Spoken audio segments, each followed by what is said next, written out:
Vamos orar para a gente começar, então?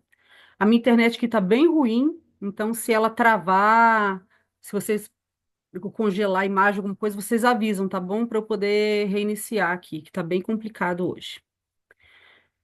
Senhor, muito obrigado por mais essa noite.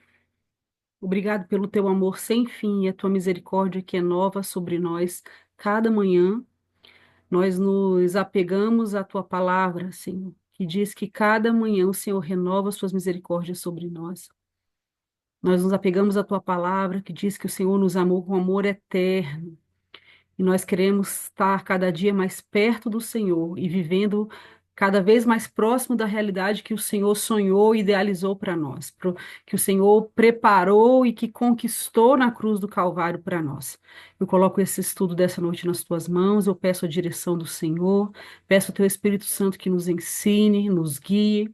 Que não seja um tempo, Senhor, de palavras jogadas ao vento ou de informações simplesmente, mas que realmente a tua palavra encontre um coração quebrantado, aberto, Senhor, e traga revelação para a nossa mudança, para a nossa cura, para a nossa restauração. Te peço, Senhor, em nome de Jesus. Amém. Muito bem. Então, a gente viu semana passada que a gente tem necessidades específicas para áreas específicas da nossa vida, certo? E que, por muitas razões, por melhor que seja a nossa infância, por melhores que sejam nossos pais ou as pessoas que nos criaram, elas vão falhar, porque nós estamos num mundo caído. Então, a gente vai ter faltas, né, de algumas coisas. E que isso traz consequências na nossa vida, tá? E também tem as faltas que são como posso dizer, tem as faltas e tem as coisas que são feitas contra nós, né? Os traumas que chegam por ataques contra nós, por violência, por ausência, enfim.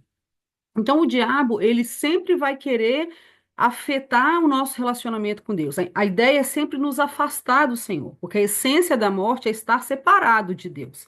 Então, Deus, ele escolheu se aproximar de nós, ele escolheu nos fazer, nos comprar e se aproximar de nós, e ele usou as relações humanas como exemplo para o relacionamento que ele quer ter, né? Então, ele quis nos adotar como pai, ele nos quis como filhos, ele também nos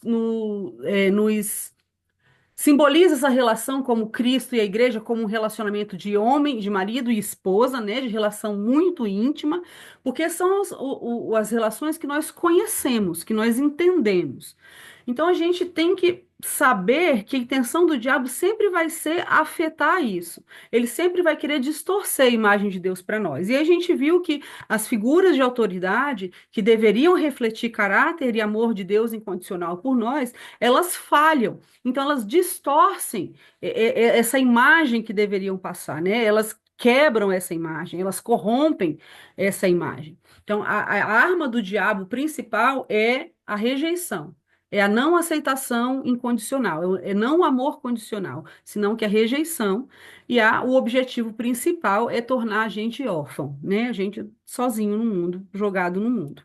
Então, isso acontece de várias maneiras. A gente falou um pouco dos falsos profetas semana passada, que podem ser família, amigos, parentes, pais, professores, líderes, né?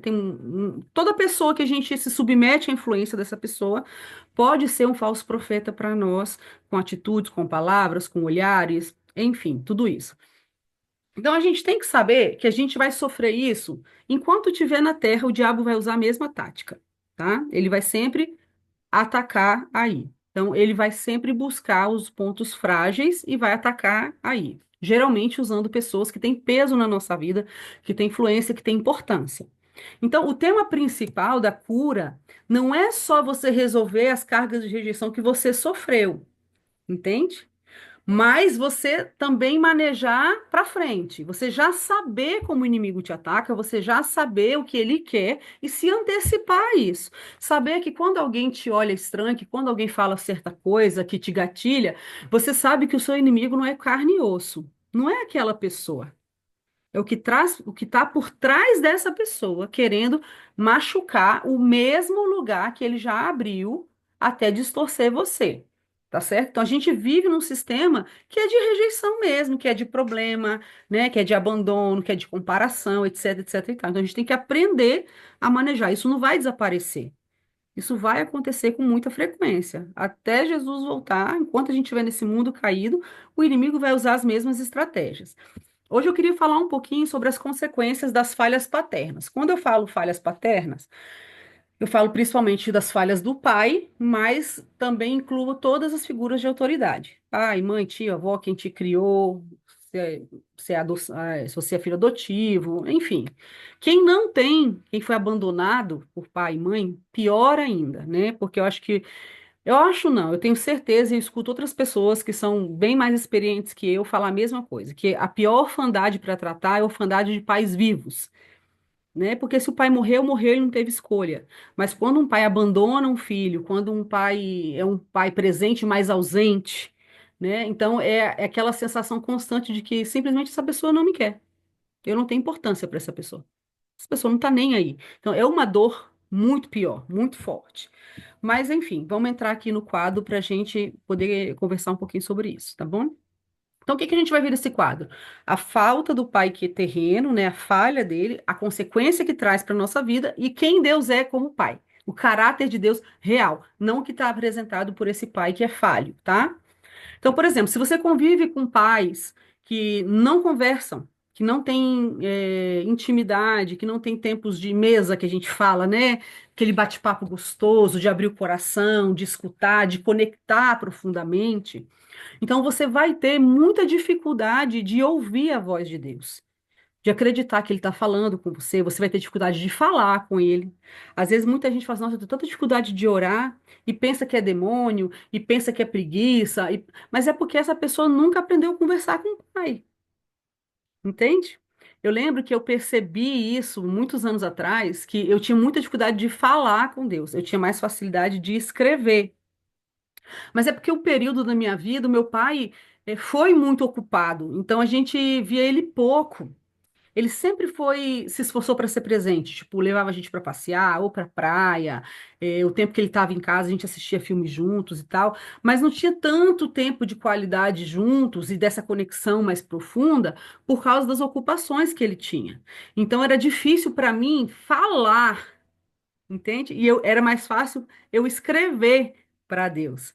Então, muitas vezes não é uma batalha espiritual, claro que pode ser, mas muitas vezes não é. É só que você não teve um relacionamento onde você era ouvido e você ouvia a pessoa, né? Essa figura, esse pai, essa mãe, essa pessoa que te criou, tá certo?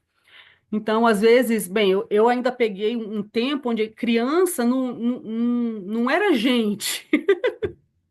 Para falar de alguma maneira, né? Tipo assim, a criança, ela ia onde o adulto ia, não tinha esse interesse no psicológico da criança, no bem-estar. Se tem que ir, cala a boca e vai. Se tem que comer, vai comer e acabou. Não tinha muito essa psicologia, essa importância que se dão às crianças hoje em dia, né? Pega a criança, arruma, põe no carro e a gente vai e acabou. Não tinha nada de consultar, nem nada disso. Então, não tinha muito esse relacionamento muito próximo, muito profundo com uma criança, com um pré-adolescente, entende? Então, às vezes, é só que você não aprendeu. Você não aprendeu a escutar a Deus e não aprendeu que Ele está te escutando. Não dá para gerar essa intimidade é, do nada, por dizer de alguma maneira, né? É, Mas Deus Pai, Ele é diferente, tá? Ele te criou para se relacionar com Ele. Ele te criou para te amar e para ser amado por você. Então, quando Deus criou você, não foi um acidente, não foi por acaso, ele quer te escutar, ele quer falar com você. A gente falou bastante disso na aula de intimidade com Deus. Então, diferente de um pai que está sempre ocupado, de um pai que nunca tem tempo, de um pai que não tem interesse, de uma mãe que está sempre estressada, em Deus você tem alguém que a hora que você sentar e falar, eu preciso conversar, ele vai estar lá. Olha a diferença do caráter que a gente aprende para o caráter de Deus, certo? Quando você tem pais ausentes, né, eles nunca estão presentes, foi criado por babá, ou ficava sozinho em casa enquanto os pais trabalhavam, ou está em casa, mas não está, certo? Não está te olhando, não está te cuidando, não está prestando atenção em você. Então a pessoa cresce sem lei, sem limites, tá? Passa muito com pais que não é uma crítica, tá? Com pais que têm que trabalhar o dia todo, o filho fica o dia todo na creche, ou com vó, ou com outras pessoas. Então, o filho é muito mais tendencioso a ser rebelde, a gritaria, a querer romper limite. Por quê? Porque quem criou não é pai e mãe. Então, por mais que ele seja um bom educador, por mais que ele seja um bom cuidador, ele não vai ter nem espiritualmente, nem emocionalmente a autoridade que um pai e uma mãe teriam para colocar os limites ali para educar realmente. Então, é muito fácil essa pessoa não ter noção de limite, não ter noção de eu posso ir até aqui. Não, até aqui não dá mais. Não, não cresce assim, tá? Deus Pai, não. Ele está sempre disponível. Ele está sempre presente. Você não vai conseguir passar um minuto do seu dia que os olhos dele não estejam sobre você, que ele não esteja prestando atenção em você, que ele não esteja cuidando de você, tá? Então, muitas vezes você está um dia muito cansativo, muito estressante e tudo mais, e sempre você vai conviver com a sensação dessa ausência, né? Nossa, agora acabou o dia, e você sente aquela solidão, eu tenho que lidar com as coisas sozinha, o que que eu vou fazer com isso, o que que eu vou fazer aquilo, principalmente mulher, que a cabeça não para nunca, né? Mas a gente tem que aprender que Deus é diferente. Quando eu chego em casa, ele já está lá. Se eu preciso falar, ele está lá. Se eu preciso que alguém me escute, ele vai me escutar, tá? Ele está sempre disponível e presente. Não há possibilidade que ele te abandone. Não há possibilidade que ele finja que você não está ali. Não há possibilidade que ele olhe você angustiado e pense, não é problema meu. Entende? Isso não vai acontecer com o Senhor. Vamos lá. Quando o pai terreno não tem autoridade ou ele não demonstra autoridade, porque o que acontece? A autoridade, ela não vem de um título. A autoridade não vem de um poder que te dão, a autoridade vem de um caráter. Então, quando que um pai e uma mãe têm autoridade com o filho? Quando o caráter dessa pessoa corrobora o que ela está falando. Então, é o pai que fala para o filho assim: é feio mentir. E ele não pede o filho para mentir. Né? Porque tem o pai que fala assim: não pode mentir, não mente para o papai, não mente para a mamãe, é feio mentir, é pecado, blá blá blá. Aí liga uma pessoa que você não quer atender e você fala: "Ah, fala que eu não estou em casa, não." Ou outra mentirinha qualquer, tá certo? Então, você perde a autoridade diante dos filhos. Se você é líder da igreja, se você é chefe em algum lugar, de equipe, enfim. Então, a autoridade vem de um caráter aprovado, de um caráter coerente com o que você prega, com o que você ensina, com o que você exige. Quando o pai e a mãe não têm essa autoridade, ou simplesmente não exerce a autoridade. O filho faz o que quer, eles não intervêm, porque tem muito pai que não impõe limites, não impõe autoridade para compensar outras coisas, certo? Deixa eu botar o pessoal para dentro aqui, gente. Então, o que que a criança entende? Que ela não tem que se submeter a ninguém, entende? Que é igual o pessoal que fala que só existe pastor safado. Só existe padre pedófilo. Só existe pro político ladrão. Porque a figura que ele experimentou é dessa forma e isso cria uma estrutura mental nessa pessoa e ela generaliza.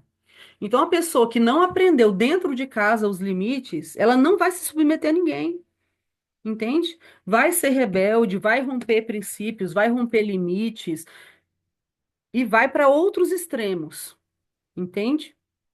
Então, se eu sou pai e mãe, eu preciso ter um caráter coerente com o que eu ensino. Senão, eu vou gerar insubmissão e rebelião no meu filho. Agora, Deus é diferente. Ele mesmo se submete às leis que ele criou. Ele mesmo se submete às lideranças que ele impõe. Por exemplo, parece uma heresia, mas não é. Eu vou explicar. Deus chama Moisés para libertar o povo e Deus coloca Moisés como líder desse povo, certo?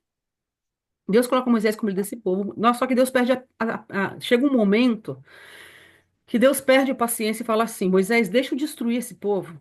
Vamos acabar com isso e eu começo um povo novo a partir da sua família. E Moisés intercede, fala: não, Senhor, é o seu povo. Né? Moisés intercede, ele conversa com Deus e Deus se submete. a ideia, né, a intercessão de Moisés. Então, ele não quebra princípios. Ele tem toda a autoridade, ele tem autoridade extrema porque ele cumpre o que ele fala, porque ele cumpre as leis que ele demanda, ele segue os princípios que ele estabeleceu. Então, você nunca vai escutar de Deus, por exemplo, te mandando cometer um pecado que está tudo bem. Não, você pode, porque você tem. Eu já escutei muito crente falar isso, quebrar princípios e falar, não, porque Deus falou que muita gente não tem maturidade, mas eu tenho, então eu posso para quebrar princípios, para pecar, para fazer o que quer. Você não vai escutar isso de Deus nunca, porque ele tem autoridade, ele tem um caráter coerente com os princípios, com as leis que ele estabeleceu. Tá certo? Quando os pais não disciplinam seus filhos, eu não quero entrar numa questão aqui se bate com vara, se não bate, se é o cantinho do pensamento, se é castigo, não sei o quê, né? Aí você cada um vai orar e escutar de Deus como é que vai educar seus filhos. Mas um filho que não é disciplinado, que não entende que as coisas têm consequências, ele não tem uma ordem na vida dele. Ele não entende que as coisas têm uma ordem e que as coisas têm consequências, nem para bem, nem para mal. Então é muito perigoso, desculpa, é muito perigoso quando a gente fala assim, ó, da próxima vez, e a próxima vez não chega. Ó, da próxima vez, ó, eu vou falar com seu pai. Ó, e nunca acontece nada, porque o filho entende que nunca vai acontecer nada. Então ele vai crescer, ah, não dá nada não, ah, dá nada não, ah, dá nada não. E ele não consegue também ver consequências, nem boas nem ruins. Então essa criança cresce pensando assim, nada dá em nada, entende? Então ele não consegue obedecer, ele não consegue cumprir alvos. Não, eu não vou mentir porque é feio, porque eu vou ser disciplinado, eu vou obedecer regras, tempos, prazos. Tudo isso é difícil para essa pessoa. Porque ele não percebeu, ele não aprendeu que na vida existem consequências para as coisas que ele faz, tá certo? Diferente de Deus, né? Deus põe limites muito claros, Deus é minucioso nos princípios, nas leis, nos limites. Ele é um Deus que vai botar o limite para você. Agora tem uma coisa muito linda de Deus, além dele mostrar as consequências da nossa escolha, porque vou dar um exemplo bem simples aqui, bem comum também, tá? Por exemplo, muita gente que comete certo pecado, vamos supor, um casalzinho de namorados caíram em fornicação, certo? E aí ela engravida. E aí a pessoa fala assim, ah, mas eu pedi perdão a Deus, por que Deus permitiu isso? Irmãos, Deus não permitiu isso, no sentido de Deus deu um filho como uma disciplina, um castigo. Não, é o que pode acontecer com qualquer pessoa que tem intimidade com outra pessoa, do mesmo, do sexo oposto, obviamente. Entende? Então, uma pessoa, uma vez eu escutei a história de um cara que se desviou, foi para o prostíbulo, aí teve relações sexuais, pegou AIDS, e ele se arrependeu, ele pediu perdão, mas ele continuava com AIDS. E ele falava assim: ah, por que que Deus permitiu? Por que que Deus não me curou se eu me arrependi? Não, uma coisa, outra coisa. Uma coisa é o pecado e Deus perdoa. A consequência, Deus pode te curar, por exemplo, nesse caso, ou não, né? Eu não tenho uma resposta por que que Deus cura alguns e outros não, mas eu sei que isso acontece. Então a gente tem que separar as coisas. Amar não é tirar as consequências. Tirar as consequências do filho é um problema gigante que você está criando para você mesmo e para ele, entende? Porque tudo que a gente faz é uma escolha com consequências. Até não escolher é uma escolha e traz consequências. Entende? E Deus deixa muito claro esses limites. E o mais lindo de tudo, de Deus, é que as leis de Deus não são para, e os limites de Deus não são para nos privar de algo bom, senão que são para nos proteger, certo? Quando Deus põe limites, quando Deus te diz até aqui, não passa daqui, ele não está querendo fazer você passar vontade, ele não está querendo fazer que você sofra, ele está querendo te proteger de algo que ele sabe que pode te matar, fisicamente, emocionalmente, espiritualmente. Então, o pai terreno que não disciplina o filho, ele mostra um Deus muito distorcido do nosso Deus. O nosso Deus vai nos disciplinar. E na Bíblia fala algumas vezes que ele corrige o filho que ama, que ele vai corrigir o povo até o povo se alinhar, que ele prefere corrigir o povo do que perder o povo. Entende? Então, ele não vai tirar as consequências, ele não vai tirar os limites só porque a gente é bonitinho, ou porque a gente está fazendo tudo direitinho, vai premiar com um dia sem regras. Isso não vai acontecer, tá? Deus põe os limites muito claramente. Vamos lá. Qualquer coisa, fala no chat aí, tá, gente? Se não dá para entender, se tem alguma dúvida, se está funcionando direitinho. Muito bem.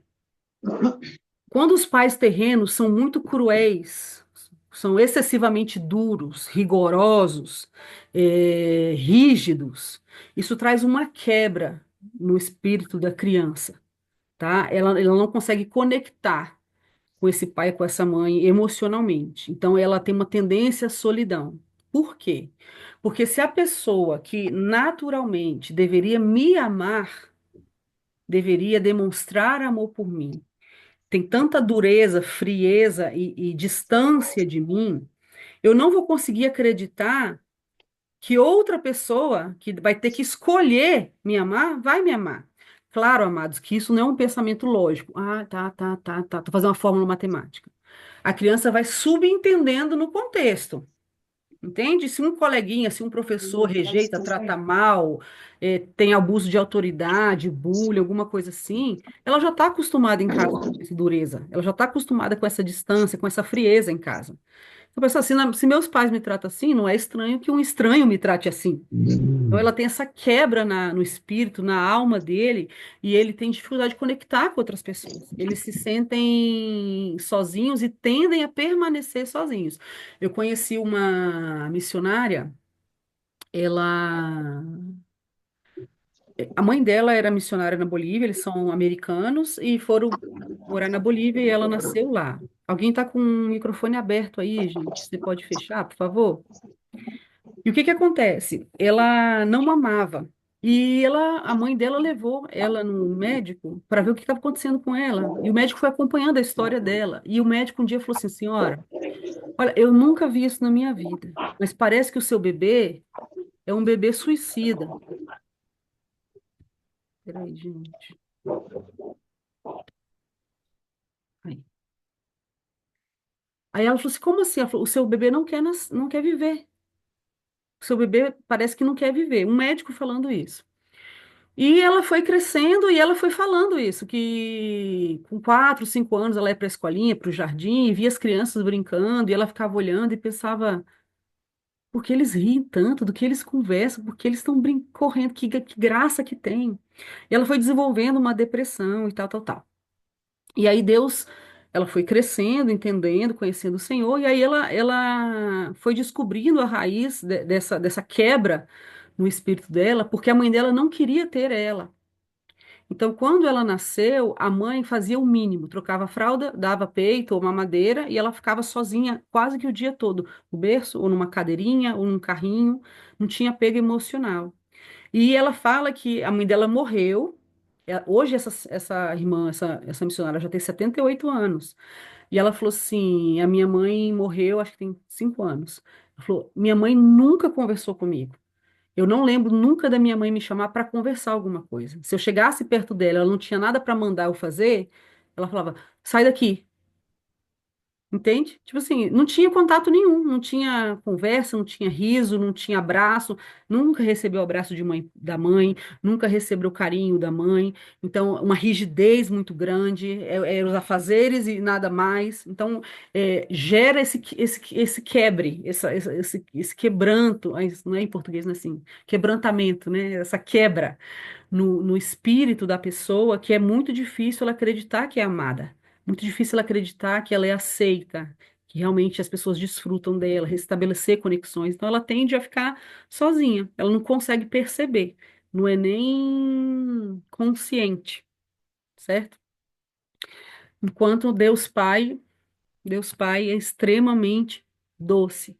Ele é próximo, ele está interessado na gente, né? Eu já contei nas experiências, nas aulas de intimidade, experiências que eu tive, de um Deus tão pertinho, tão próximo de mim, tão atento a mim, né?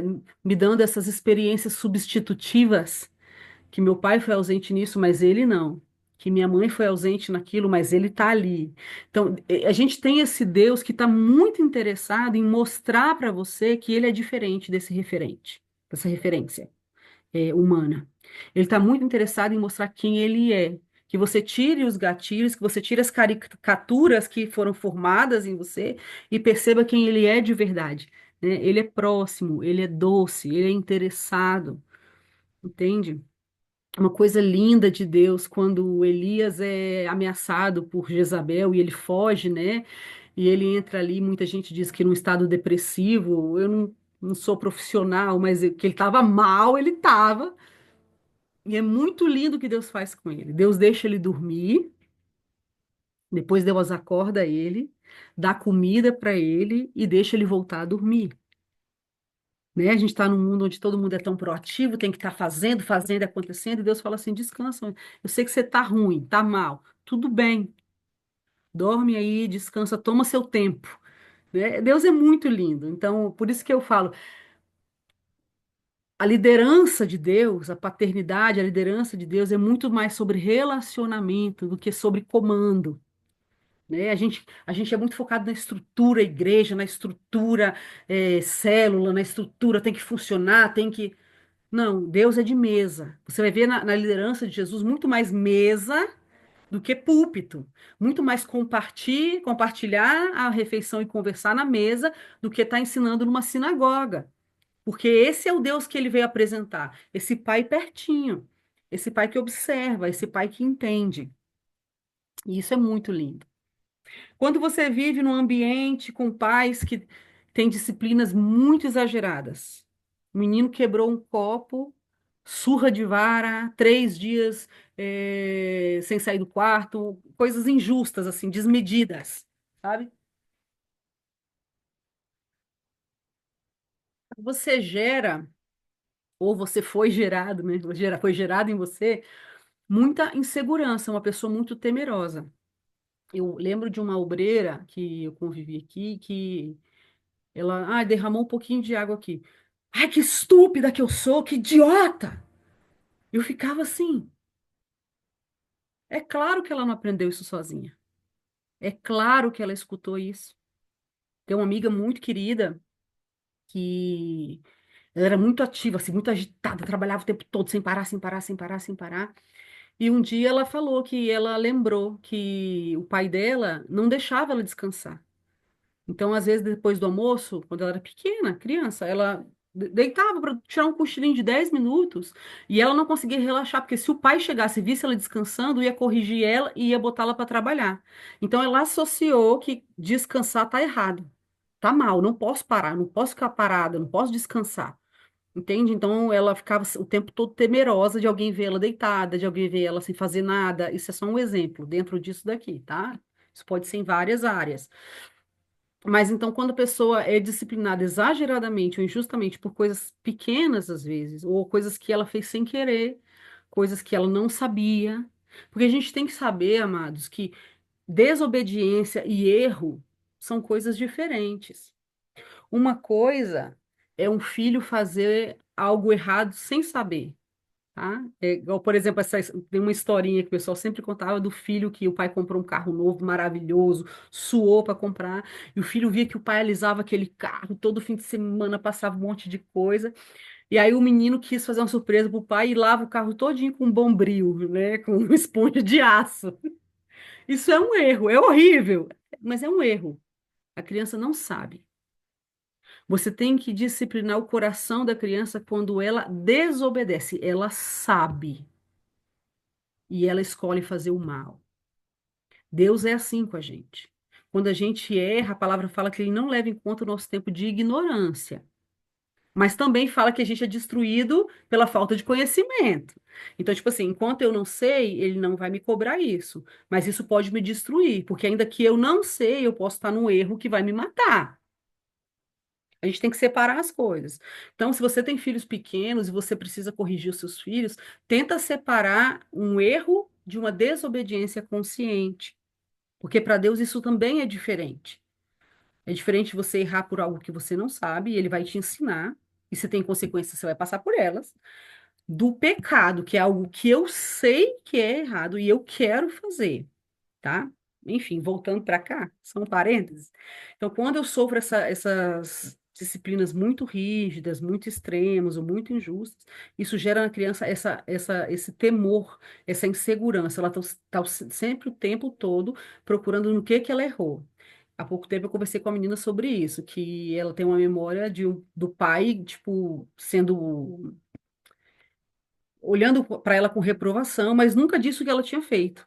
Então ela vive em tensão o tempo todo, que ela não pode errar, então ela tem que descobrir o que não pode antes, e ela não tem expectativa que ninguém fale para ela. Então ela fica o tempo todo tensa para não errar, para não ser corrigida, para não se equivocar, uma insegurança desnecessária. Desnecessária. Deus é diferente, como eu estava explicando aqui. Ele é justo. Você não sabe, ele te ensina, ele vai caminhar com você, ele é um pai que quer te ensinar, tá certo? Se ele precisa te corrigir, ele vai te corrigir e vai fazer como tem que ser feito, mas ele é justo. É do caráter de Deus. É impossível que Deus seja injusto. Ele não pode negar o seu próprio caráter. Então é muito perigoso quando a gente coloca na conta de Deus disciplinas, correções que ele não deu, entende? Eu me lembro uma vez, teve uma equipe de escola que a gente, de ETED aqui que a gente treinou, e a gente estava explicando isso, que tem coisas que o diabo que faz na nossa vida, né, tem coisas que são Deus e tem coisas eu particularmente, tá? Essa é como eu e meu esposo cremos. Existem coisas que são só acasos. Aí eu tropecei numa pedra. Não foi o cão, não foi o diabo, não foi Deus querendo me ensinar nada, eu só não olhei direito, tropecei. Entende? Então tem coisas que é só consequência. Se eu tô com essa garrafa, se eu solto, ela vai cair. Meu diabo não é Deus, certo? E eu lembro que essa garota dessa equipe, a gente se dividiu em dois carros, a gente estava em São Paulo, numa cruzada, né? Numa viagem de prática. E eles dividimos os carros, ela foi em outro carro, e nisso que ela foi, entrou nesse carro, eles não colocaram o cinto de segurança. A menina que estava dirigindo tinha recém tirado a carteira de motorista e começou a fazer graça no volante, tá? Nisso que ela começa a fazer graça, eu não lembro se apareceu um animal na rua ou se era um outro carro que ela teve que virar bruscamente. E uma das minhas alunas bateu a cara no banco da frente e quebrou o nariz, tá? É, Isso que ela quebrou o nariz, toda aquela confusão que vai para o hospital, blá, blá, blá, enfim, passou o tema. E ela começa com uma crise, o que que Deus estava corrigindo ela, o que que Deus estava falando, o que que ela tinha que aprender, e nananã, e numa insegurança se ela fez alguma coisa que Deus não gostou, mas que ela não lembrava de nada, e o que que ela ia fazer agora para saber o que que ela tinha feito. Então você vê uma pessoa em estado de alerta constante. Eu falei, nega, você pode orar sobre isso, mas na minha opinião, Deus não tem nada a ver com isso. Minha opinião, vocês foram cabeçudos. Você não colocou o cinto de segurança, a menina não tinha experiência em dirigir, ficou fazendo graça, de repente ela tem que virar bruscamente, aconteceu um acidente. Eu não acho que é nada que Deus está querendo falar. Não estou dizendo que Deus não pode usar as consequências, não estou dizendo que o diabo não pode intervir nas consequências, mas estou dizendo que há coisas que são normais. E uma pessoa que foi criada com disciplina exagerada e muito rígida, ela fica em alerta o tempo todo. Nossa, eu cheguei aqui e já estava quebrado. Não fui eu, não. E ela fica naquela tensão que acreditem nela, que ela não fez nada de errado, que já estava estragado, que. Entende? E existem adultos assim, porque foram criados, cresceram nesse ambiente de tensão extrema. Qualquer coisinha vão me corrigir, qualquer coisinha vão me disciplinar, vai ser extremo, não importa se é injusto, enfim. Quando, na verdade, o caráter de Deus sobre isso é que ele é extremamente justo. Se é seu, se a culpa é sua, se não é, não é. É tão lindo quando Deus está confrontando a Caim, né? Que Caim e Abel dão o sacrifício, Deus aceita de Abel e não aceita de Caim. A Bíblia não é tão clara sobre o que que aconteceu aí, o porquê. Mas ele aceita de um e não aceita de outro por alguma razão. E Caim fica nervoso, né? E Deus, sendo esse pai próximo, interessado, ele chega e fala: O que que aconteceu? Por que que você está assim? né? E ele fala: Você não sabe que se você fizer tudo direitinho, você também vai ser aceito? E ele fala: O pecado está na sua porta, cabe a você dominar. Você não precisa fazer o que você quer fazer, né? Você pode evitar isso daí. Então, ele é um Deus muito justo. Ele não vai te pôr numa situação que você não tem condições de viver. Se ele te coloca num desafio novo, ele vai te capacitar. Se você se equivoca porque você não sabe, ele vai te ensinar, né? Ele não vai cometer injustiça com a gente, jamais. Ele é um Deus muito justo, muito bom.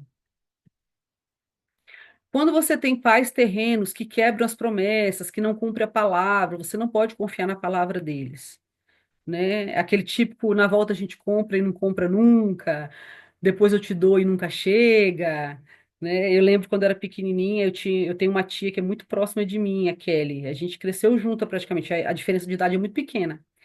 Então eu tinha muita dificuldade de chamá-la de tia, porque era minha colega, como uma prima mais que tudo, porque a gente era próximo, né, de idade, e a minha bisavó ficava irritadíssima com isso. E eu lembro que ela me fez uma promessa, ela falou assim: se você chamá-la de tia, eu te dou uma boneca. Ah, eu me esforcei para chamar ela de tia um tempão. A boneca nunca chegou, a velha já foi faz tempo, ela já faleceu, e essa boneca nunca chegou. E foi tão chocante para mim, porque graças a Deus eu tive um pai que o que ele falava ia acontecer. Eu não estava acostumada um adulto mentir, né, não cumprir a palavra dele. Mas quando você vive constantemente, especialmente com as referências que deveriam trazer a figura de Deus para você, quebrando promessas, falando e não cumprindo, você perde a confiança nas pessoas e em Deus. Então não existe isso, que Deus prometeu, tá bom, né? Ah, tá. Então, é muito comum você ver filhos de crentes que não tem nenhuma esperança na palavra de Deus, não tem nenhuma esperança nas promessas de Deus, não tem nenhuma confiança que Deus escuta e que Deus vai prover ou que Deus vai dar. Por quê? Porque tem pais que, ainda sendo crentes, falam e não cumprem. Então, é muito melhor a gente não prometer nada do que prometer e não cumprir, entende? Deus, Pai, não, Deus é fiel. Se ele falou, ele vai fazer. O que causa muita confusão hoje em dia, especialmente no meio pentecostal e neopentecostal, e eu posso falar porque é a linha de igreja que eu congrego, tanto no Brasil quanto aqui no Chile, é que as pessoas se emocionam muito e profetizam, falam coisas em nome de Deus que Deus não falou. Ah, Deus prometeu que vai fazer isso, Deus está abrindo essa porta, Deus vai fazer aquilo. E a pessoa que está recebendo essa palavra, tá fragilizada, né? Tá ali recebendo isso, crendo, mas não é Deus que está falando. Então, muitas vezes não acontece e a pessoa só comprova o que ela já acreditava desde criança. Que isso de que promete e cumpre não existe. Então, o que Deus fala, ele cumpre. Uma vez eu estava conversando com um menino, faz tempo já, estava pedindo conselho e os pais tinham se separado. E ele disse que Deus tinha dado uma palavra para ele que ia restaurar a família dele. Mas que agora o pai dele tinha casado com outra mulher e que a mãe ia se casar com outro homem. Que a mãe esperou o pai muitos anos, mas o pai definitivamente não queria voltar e que ela conheceu um outro cara, cristão, né? E papapá, papapá. E que ele estava muito confuso porque Deus deu a promessa que ia restaurar a família dele e agora estava acontecendo isso. Aí eu falei assim: olha, você tem que perceber duas coisas aí. Primeiro bem, biblicamente a sua mãe, na teologia que eu creio, né, a minha linha teológica, ela pode casar de novo porque ela foi repudiada pelo seu pai, ela tentou, ela esperou, ela se esforçou, ele não quer mais. Então, ela é livre para se casar. Agora, foi Deus que falou? Foi Deus que falou? Ou foi alguém que se emocionou e te entregou uma palavra de esperança? Ou foi você que pensou que ouviu? Essa é a primeira coisa que você tem que saber. A segunda coisa que você tem que saber a interpretação de texto, né? Deus diz que vai restaurar a sua família, ou Deus diz que vai restaurar o casamento da sua mãe, porque são coisas diferentes.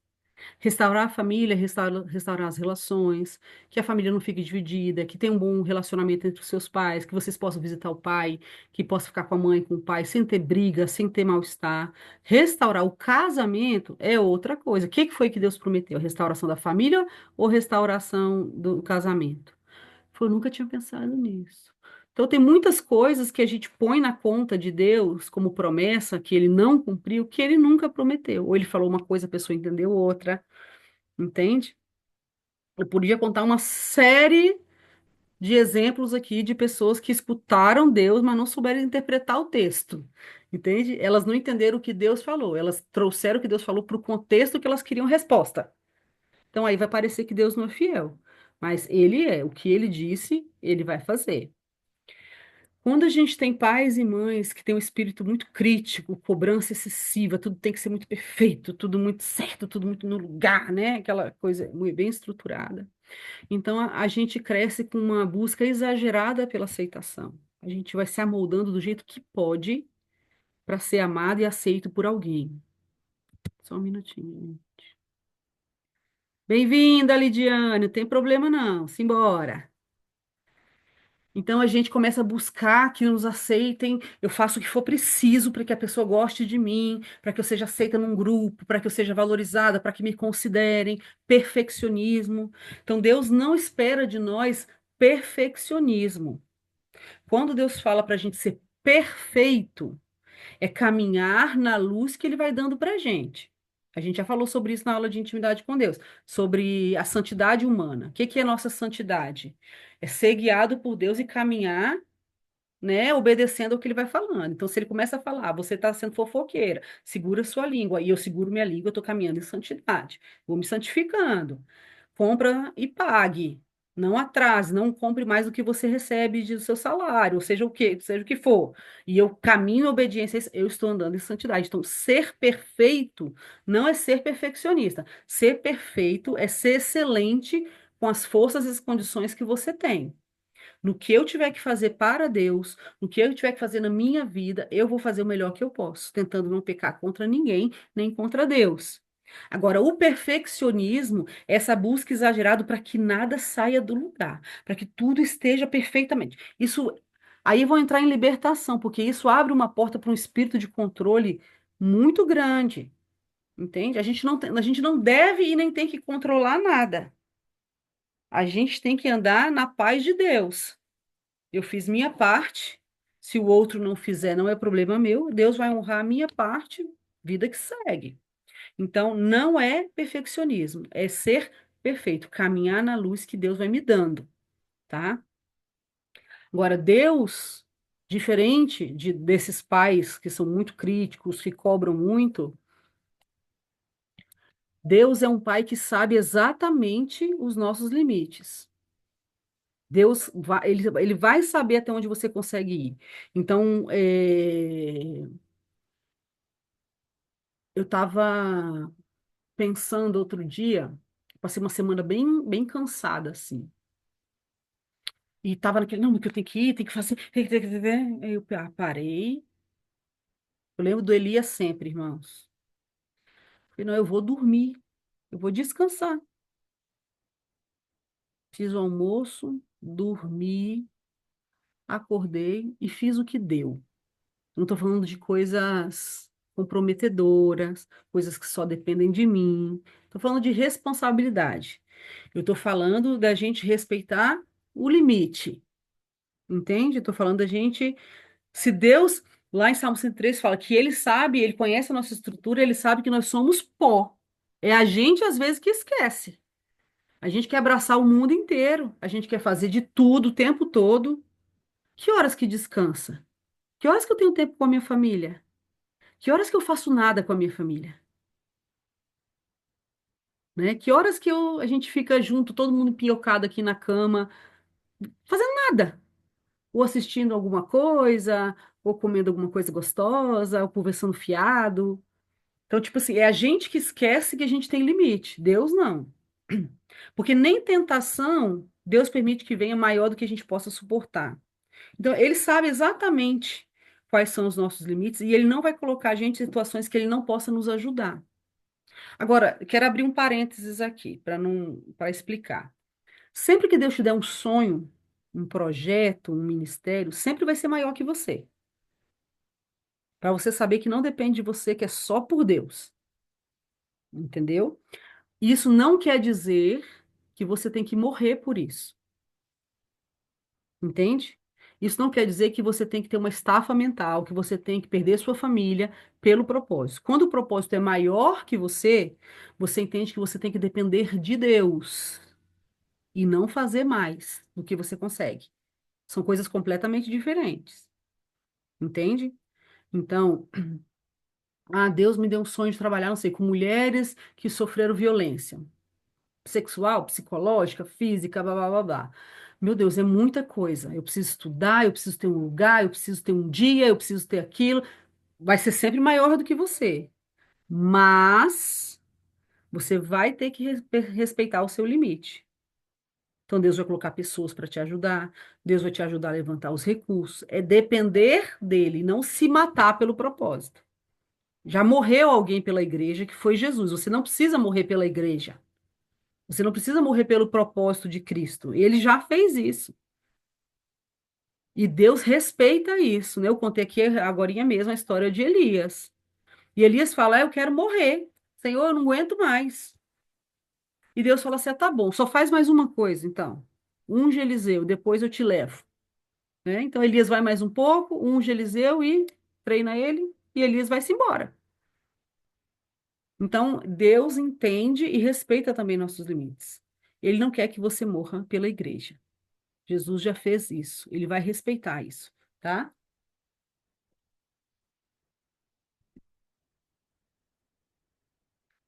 Vamos lá. Quando não há carinho, não há afeto, né? Esse contato. Então, a gente cresce sem saber demonstrar amor e a gente busca amor em lugares errados. Então, vamos separar essas duas coisas aqui. Tem muita gente que fala assim: eu não gosto de abraço. Não é verdade, tá? Todo mundo nasceu para abraçar. Você não aprendeu isso. Por exemplo, eu não sou muito de pele. Mesmo, assim, de andar de mão dada com amigos, de ficar sentando no colo. Eu não sou, não sou assim. Eu sou mais, na minha demonstração de amor, eu sou muito mais prática do que de carinho, né? Minha linguagem de amor é serviço, de dar amor. Mas eu gosto de abraço. Toda pessoa curada, toda pessoa que está andando para cura, ela gosta de abraço, ela gosta de carinho, ela gosta de aconchego. A diferença é se você aprendeu a desfrutar disso ou não. Se você nunca recebeu, é igual aquelas crianças que falam assim: experimenta isso aqui, eu não gosto. Ah, mas você já comeu? Não, mas eu não gosto. Né? Às vezes a gente fala que não gosta, mas na verdade a gente nunca teve, a gente nunca experimentou. Isso é uma coisa. E a outra coisa é a busca de amor em lugares errados. Eu vou falar mais destrinchado para frente, que é quando a gente não sabe o que é o amor, então a gente confunde amor com luxúria. A gente confunde prazer com amor, tá certo? Então a gente começa a buscar amor, esse acolhimento, esse deixar o coração quentinho em lugares que não tem nada a ver com amor, tá? Aí entram pecados sexuais, entram outros escapes, que eu vou falar mais à frente, não vou entrar muito aqui. Deus é amor, Deus não tem amor, Deus é amor. Tudo que ele faz é baseado em amor. Tudo, não há nada que Deus faça que não seja baseado em amor. Esse é o caráter, a essência de Deus, não vai mudar nunca. Então, Deus é um Deus carinhoso, Deus é um Deus amoroso, Deus é um Deus de cuidado, Deus é um Deus de afeto, tá? Você vai perceber isso nas escrituras, né? E você vai perceber isso no seu dia a dia também. Quando você começa a dar espaço para Deus, crescer em intimidade com Ele, você vai perceber como que Deus é carinhoso, e como que Ele entrega isso através de pessoas, de situações. Se você tem pais que são avarentos, nossa, agora tá voando, né? Nunca tem dinheiro para nada, você nunca pode ter nada, tudo é medido, tudo é. Tô falando de necessidade, tô falando de avareza mesmo, aquela que a pessoa tem, mas não quer dar, né? Não quer proporcionar. Então você cria uma expectativa muito baixa com relação a Deus. Então, por exemplo, eu tive uma aluna que ela falou assim, estava fazendo escola. Ela falou assim: ó, eu gostei muito daqui, das aulas, da escola, de vocês, são pessoas de Deus, blá, blá, blá, mas eu não quero ser missionária. Eu falei: por quê? Ela falou: porque eu não quero ser miserável. Eu falei: o que é? Claro, ela conviveu numa família que, se ela quisesse ter alguma coisinha melhor para ela, um tênis, uma roupa, ela tinha que trabalhar. Ela não tinha um pai que tinha alegria de dar, que tinha alegria de abençoar, né? O pai normal, mamãe normal, o filho quer muito uma coisa, você quer puro comprar e ver a carinha dele quando ele abre aquele presente, ou, né? Mas quando um pai é avarento, tudo é muito retido, você vive com o mínimo, sempre com o mínimo. Então você entende o quê? Se eu quero uma coisa melhor, vai ter que ser por mim mesmo. Se eu quero uma coisa de qualidade, eu vou ter que correr atrás, porque meu pai não vai dar. Não vai dar. Então você tem uma imagem de Deus muito mesquinha também, né? Missionário passa fome, por exemplo, vou contar no meu contexto. Quando eu era adolescente, que eu tinha 14 anos, num culto da minha igreja, uma pessoa orou por mim e falou que eu tinha chamado missionário. Eu repreendi, irmãos, na hora, repreendi em nome de Jesus. Eu falei: isso não é de Deus, eu não recebo. Porque a imagem que eu tinha de missionário é só gente que passa fome, que fica doente, que passa necessidade o tempo todo. É uma desgraça atrás da outra. Que ser humano que é uma coisa assim, né? Tipo, e eu fui para missões já com 25 anos, né? E eu fui ver um lado de Deus tão lindo que eu acho que eu não conheceria se eu continuasse na minha vida normal. Entende? Esse lado de Deus de tipo, eu quero te dar tudo e mais. Entende? Eu quero te dar não só o que você precisa, eu tenho o prazer de te agradar também. Então, eu, graças a Deus, não tive um pai avarento, apesar de ter tido uma infância pobre, mas eu não tive um pai avarento. Mas tinha um referente missionário muito miserável, entende? Então, muitas vezes as pessoas têm dificuldade de depender de Deus na obra de Deus, porque tem essa expectativa de Deus que tudo é muito duro, tudo é muito difícil e muito complicado, a gente tem que viver com o mínimo e vai passar necessidade sim ou sim, e vai, entendeu? Deus não, Deus é generoso. Situação difícil todo mundo passa. Eu que sou missionária e você que não é, né? Todo mundo vai passar uma ou outra situação difícil. É da vida, é do mundo que a gente vive. Mas viver em miséria, um filho de Deus não vai viver. Se tem um filho, alguém que diz que é filho de Deus vivendo em miséria, porque tem uma expectativa baixa de Deus, não está experimentando a plenitude de Deus, porque Deus é generoso, né? A palavra fala: pede que você vai receber, busca, você vai encontrar, bate na porta, ela vai abrir para você.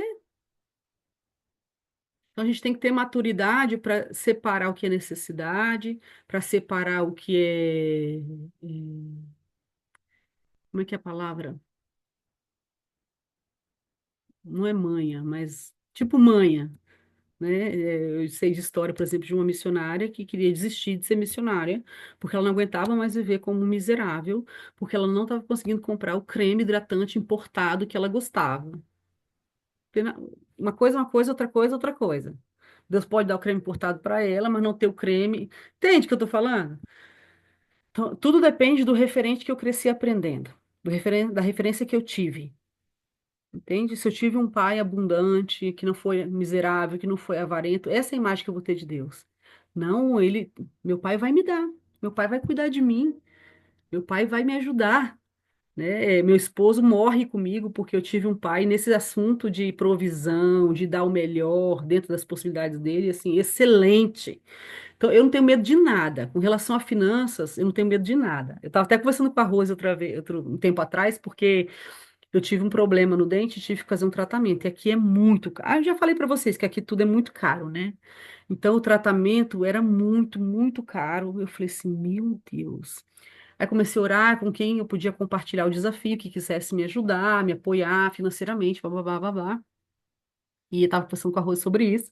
E aí ela falou assim: e o seu dente? Conseguiu o dinheiro? Eu falei: não consegui, mas a consulta está marcada pela fé. Porque aqui é assim: eu ponho o pé, depois Deus põe o chão. E eu não tenho medo. Eu não tenho medo. Se Deus, se eu sinto no meu coração Deus falando assim: vai, eu vou. Seja o que for. Se é uma viagem, se é de saúde, se é qualquer desafio que Deus colocar na minha frente ou que aparecer, se Deus falar comigo, vai, eu posso não ver nem um centavo. Falo, vamos. Porque graças a Deus eu tinha um referente muito bom nisso daí, diferente de outras pessoas que eu conheço que têm uma luta maior porque tiveram pais avarentos. Se você tem pais, figuras, né, que não perdoam. Quando eu coloquei que não há perdão, é literalmente não perdoar, mas também sabe aquela pessoa que castiga com silêncio, que a mãe que corrige fica uma, 2 semanas sem falar direito com a criança, que passa a tratar mal, fica fazendo dá aquele chá de geladeira, né? Gera aquele mal-estar, fica jogando indireta. Engloba todas essas, porque o perdão o que que é? É deixar o assunto para trás. Né? O perdão é você atualiza a dívida, essa pessoa fez isso, não poderia ter feito, pecou contra mim, eu escolho não cobrar. Ponto. A gente pode ter aula de perdão no final da cura, porque quadra junto, né? Vai ajudar vocês. Mas o perdão é essa ideia de esquecer, entre aspas, tipo, eu não levanto mais esse assunto porque eu já decidi não cobrar essa dívida. Ponto. Tá? Então, a gente começa como Deus faz com a gente, do zero. Deus não joga na nossa cara, né? Quando você vive num ambiente que te perdoa, mas joga na sua cara o tempo todo, fica o tempo todo levantando a questão na sua cara, então você vive com sentimentos de condenação e medo de falhar. Porque você percebe que o amor é condicionado. Então, eu contei para vocês a história em alguma dessas aulas aí do papel higiênico, né, da minha mãe. Eu acho que eu contei que a gente estava gastando muito papel higiênico, a gente era pobre pra caramba. E ela estava tão estressada, coitada. Minha mãe, com 24 anos, já tinha os 3 filhos. Meu pai era muito ocupado, então ela ficava o maior tempo, parte do tempo com a gente sozinha, cuidando de tudo. Eu lembro que um dia ela falou que a gente estava gastando muito papel higiênico, e ela botou nós três e perguntou: quem foi? Quem foi? Como toda casa, foi ninguém, nunca. E essa vez ela não bateu na gente. Essa vez ela falou assim: tô cansada de vocês. E virou as costas e saiu. Foi só isso que ela fez. E ela ficou uma semana triste, sem olhar pra gente direito, sem conversar com a gente. Gente, eu preferi que ela tivesse me batido.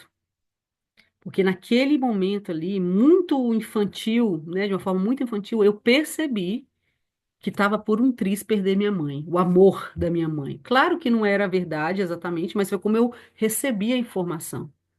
Ela ficou tão triste comigo que ela ficou um tempão sem conseguir me tratar direito. Então, da próxima vez, o que que vai acontecer?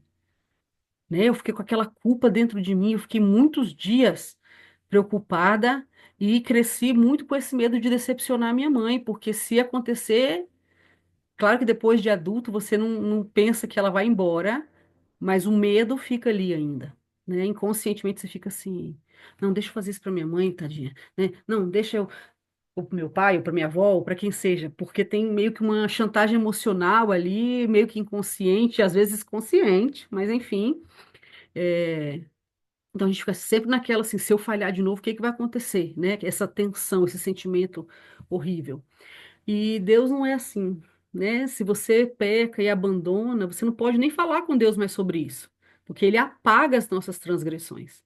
Né? Eu ouvi um pastor contando uma vez que Deus joga o nosso pecado no mar do esquecimento e põe uma plaquinha, proibido pescar. Eu achei tão bonitinho.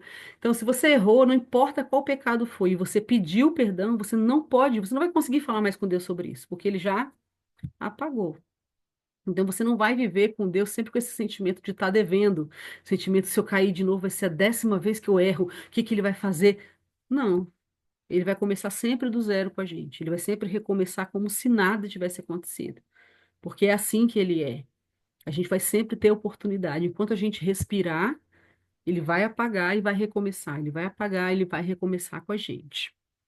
E que horas são? Dá para ir mais um pouquinho. Muito bem. Isso aqui não engloba todas as falhas paternas, é uma ideia, para a gente perceber como que o que falha na paternidade traz consequência na nossa vida e é contrário ao caráter que Deus gostaria de revelar para nós, né? Aí a gente percebe que muitas vezes o Deus que a gente está tentando amar, que a gente está tentando servir, não é Deus de verdade, é uma caricatura de Deus. É uma ideia que se formou de Deus na minha vivência, nas minhas experiências. Então a gente precisa, por isso que a gente precisa sempre renovar a mente. né? Romanos 12:2 fala: você tem que renovar a mente para você conseguir experimentar a boa, perfeita e agradável vontade de Deus. Eu não posso pensar como as experiências me fizeram pensar, como a minha vivência me fez pensar, não. Eu preciso conhecer quem Ele é. Tá sempre renovando minha mente, tá bom? Então, o que que acontece? A dor emocional, ela é mais prejudicial que a dor física, tá? Ah, eu bati o braço aqui, pode doer pra caramba, eu posso quebrar o braço e vida que segue, vai voltar pro lugar, vamos consertar e pronto. Agora, a dor emocional, ela é muito complicada, porque não sempre a gente cuida dela como deveria cuidar, muitas vezes a gente não sabe cuidar como deveria cuidar, e é o ponto onde o inimigo entra para manipular a gente. E é muito doido porque eu lembro que em 2004 eu fui num congresso da Jocum mesmo. E eu vi um cara lá que ele tava com os dois braços quebrados. Os dois, cara. E como alguém consegue quebrar os dois braços? E eu fui procurar saber o que que tinha acontecido com ele. E um dos meus amigos conhecia e falou assim: Ah, foi na aula de paternidade de Deus. Eu falei: Como é que é? Ele falou: Priscila, na hora que ele tinha na administração, né, de perdoar o pai dele, que o pai dele era muito violento com ele, com a família, experiências assim, bem traumática mesmo. Ele tinha tanto ódio, ele tinha tanta dor guardada, que ele começou a bater os braços na parede, botando aquilo para fora, que ele quebrou os dois braços. E ele nem percebeu, porque a dor que ele sentia dentro era tão grande que ele foi batendo e quebrou, e ele não percebeu, assim, não. Então, a dor emocional é pior, porque muitas vezes a gente não sabe escapar dela, a gente não sabe nem resolver, a gente não sabe o que que faz com ela. Muitas vezes não sabe nem que ela está ali. A gente vai vivendo tão automático, tão sobrevivendo, achando que a gente é daquele jeito, que é assim mesmo, muitas vezes a gente nem sabe que ela está ali. Então, muito menos a gente sabe que o inimigo usa essa dor para manipular a gente e para distorcer a nossa identidade em Deus, tá? Então, qual é o plano mestre do inimigo? Se você entender isso daqui, vai estar super bem na sua vida. Você vai conseguir resolver boa parte dos seus problemas. O que que acontece? Você tem as suas necessidades, que é o que a gente falou lá na primeira aula, certo? Você nasceu com elas. A gente vai simbolizar em aceitação aqui, amor incondicional, aceitação. Então você tem a necessidade de ser amado, de ser aceito por alguém, tá certo? Como a gente viu nas experiências da nossa vida, isso vai falhar em algum momento por algumas pessoas, tá certo? E isso vai gerar em você uma dor, né? Por quê? Porque eu, porque não eu, o que que eu fiz, o que que eu tenho, o que que eu não tenho, essa dor vai ficando aí. Então, o seu inimigo percebe. Então, ele vai te dizer os padrões. Se você for assim, se você tiver isso, se você conquistar tal coisa, aí você vai ser aceito, né? Não, se você fosse mais magro, se você fosse mais alto, se você tivesse uma profissão boa, se você tiver uma condição social boa. Então, ele vai te dando os padrões, para cada pessoa, ele vai apresentando as possibilidades, os padrões do mundo, com essa ilusão de que você vai ser aceito. Entende? Então, tipo, se você sofreu muito comparação no seu físico, por exemplo, igual eu falei, né? Quando eu era pequena, meu cabelo era de pico, né? Pichain, cabelo ruim, que falava. Nossa, o cabelo da sua mãe é lisinho, né? Porque seu cabelo é ruim. Eu ouvi isso da minha mãe, eu ouvi isso de parente, eu ouvi isso de um monte de gente. Então, qual é o padrão que está se dizendo aqui para mim? Se eu tivesse o cabelo liso, eu não ia ter essa dor de passar essa vergonha, de passar bullying, de passar discriminação, enfim. Exemplo bem pequenininho. Então, é isso que acontece. Você tem uma falta que gera uma dor, o seu inimigo percebe e ele vai te dar um leque de possibilidades ilusórias. E você pensa, se eu alcançar isso, eu vou estar bem. Se eu um dia casar, se eu tiver ter filho, eu não vou ser a rejeitada do grupo, não vou ser a estranha, não vou ser a que ficou para titia, se eu conhecer essa profissão, eu não vou ser a burra, eu não vou ser a prima que não deu certo, entendeu? Aí que depende de cada história de cada um. Só que esses padrões, eles não acabam e eles não são alcançáveis. Você consegue um e vai aparecer outro, você consegue outro e vai aparecer outro. Você nunca vai alcançar o padrão do mundo de perfeição. Sempre vai faltar alguma coisa em você, entendeu? Então isso vai gerar mais decepção, porque eu já não nasci como deveria, eu fiz tudo o que eu podia para ser quem eu deveria ser, para ser aceito, amado, blá blá blá, não consegui, tá? Então aí entra na nossa vida os complexos de inferioridade e superioridade, que são extremos da mesma vara, tá? Orgulho, inferioridade, superioridade, orgulho. Porque o orgulho, o orgulho de forma bem simples, é não aceitar a verdade de Deus sobre quem você é. Não tá bom ser quem Deus te fez para ser. Ou você acha que você é menos, ou você quer ser mais, tá? Então, aí entram os complexos, né? O de inferioridade, eu sou isso mesmo, eu não valho nada, eu nunca vou conseguir, eu não sou amado. Ou o complexo de superioridade, não, eu vou provar que eu consigo, esse pessoal vai engolir a língua, porque eu vou, né? Eu vou mostrar que eu posso.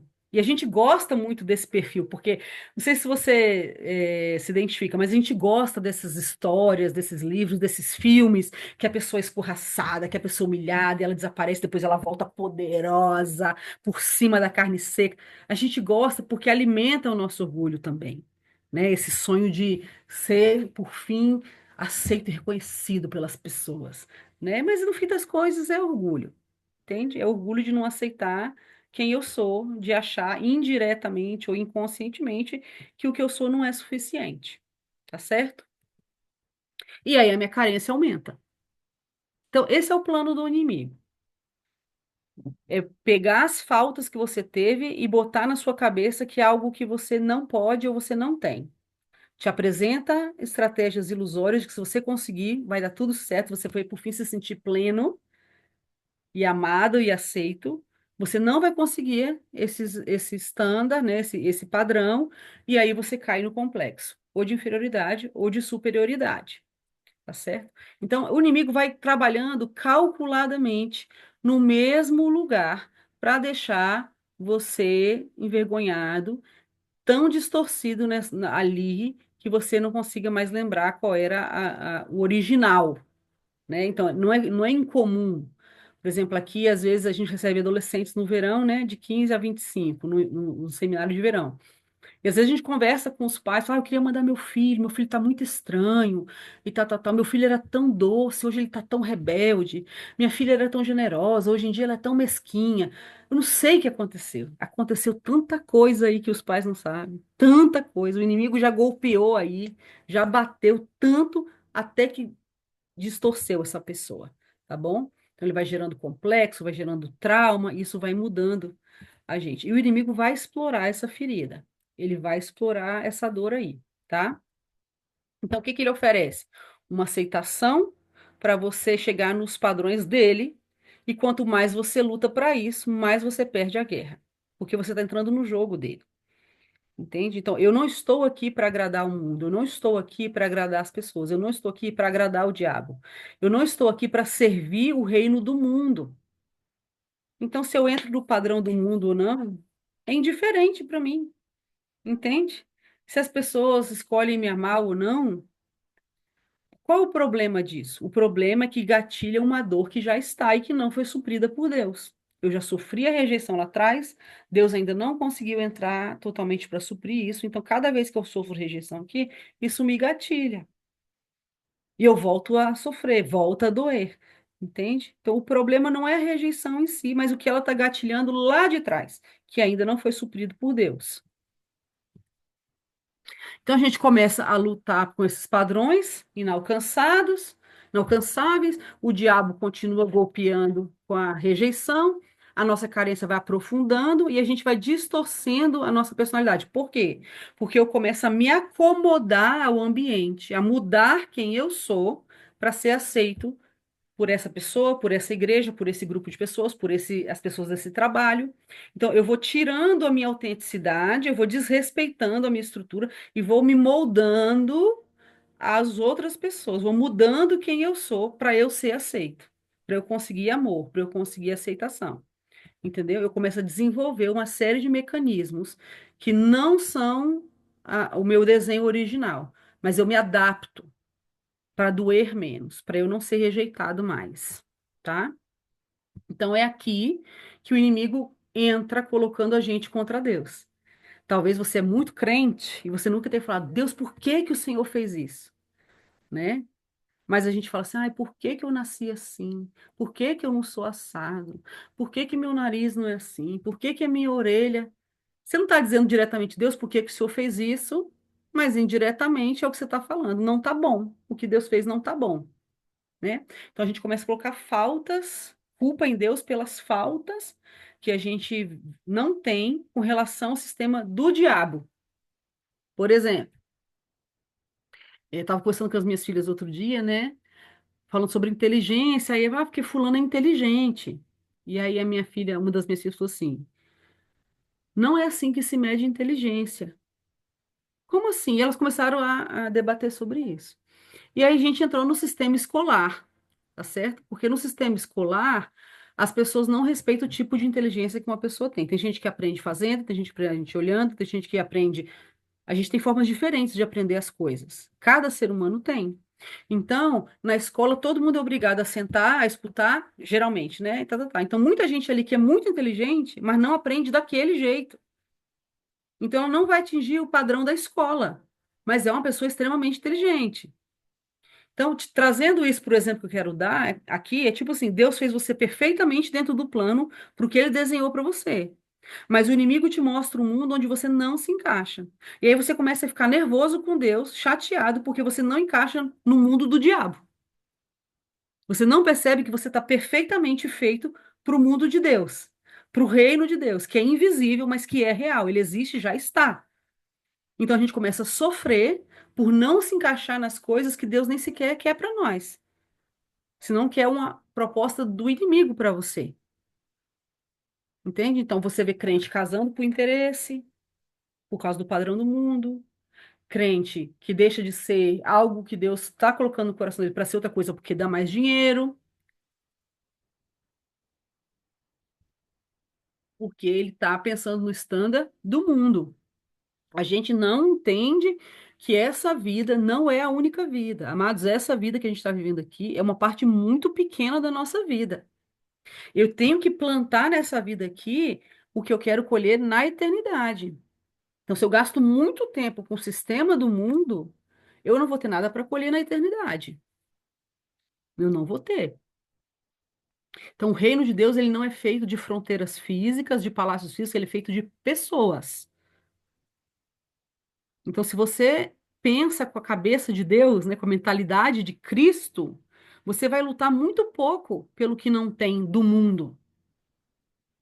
Muito pouco.